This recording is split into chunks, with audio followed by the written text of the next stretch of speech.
Lately, the tech industry has been trying to make more money. To achieve this, some tech companies have raised their prices.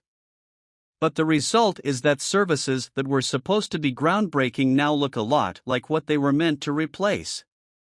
It seems like we're going back in time.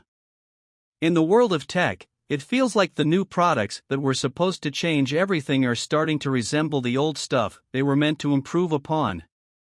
Let's talk about streaming.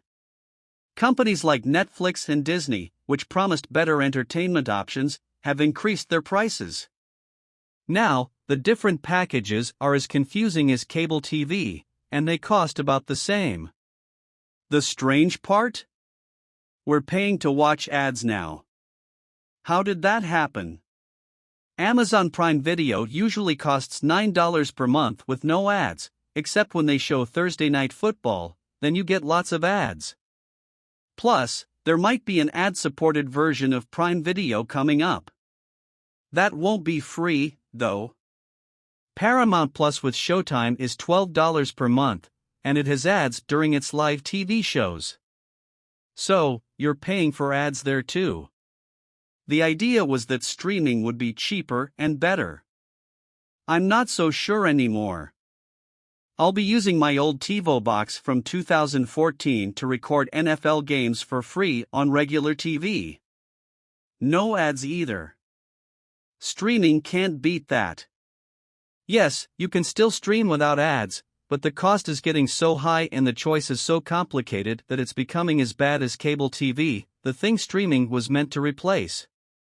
According to a recent report, a collection of top streaming services in the US will cost around $87 this fall, up from $73 a year ago. Just so you know, the average cable TV bill is about $83 a month. Uber rides are another example. Uber has been trying to make more money and they're doing that by raising prices. Lyft is doing the same to keep up. Recently, Wired's Stephen Levy took a short Uber ride and the CEO thought it would be around $20. It turned out to be over $50. Lyft and taxis are becoming just as expensive as each other. And speaking of taxis, you can order them with an app now, just like you do with Uber and Lyft. So, what's so new about that? The idea of anyone giving someone else a ride has become less revolutionary due to rules, fights about payment with drivers, and the push for profit. Now, let's talk about the cloud. It was supposed to be cheaper and safer for companies to store their computer stuff. Flexibility was a big bonus, you could quickly change how much computing power you used. That's a good thing. But the other benefits, like cost and safety, aren't looking so good anymore. Companies like Salesforce and Microsoft 365 are raising their prices for cloud services. Some other cloud offerings are getting more expensive too. Amazon Web Services, AWS, is going to charge for an important part of the internet, and that's a problem for many businesses.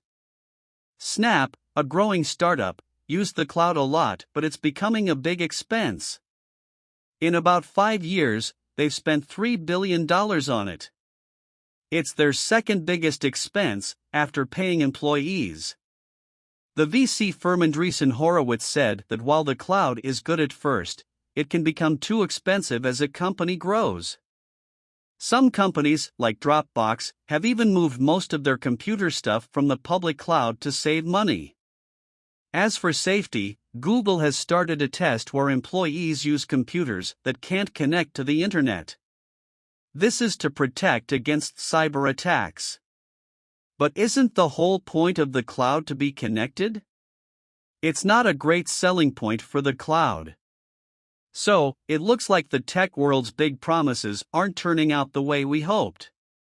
Streaming isn't as cheap, Ubers cost as much as taxis, and the cloud isn't as budget-friendly or secure as we were told.